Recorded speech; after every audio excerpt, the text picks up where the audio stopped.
I tried the soapy water method and the blower and the Miata and the potential exhaust leak. And do we have one? Well, how about that? Look at that, that shit works. I got 2 right now. Probably got more. But right here where they all interconnect seems like they're just a hole. The thing is, I gotta check down here too. All right, let's give this a shot.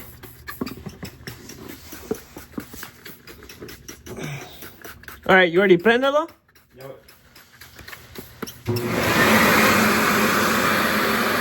Oh, oh, goddamn. Okay, páralo. Hell yeah, dude! I pretty much have an exhaust leak where every tube connects, so that's straight up lit.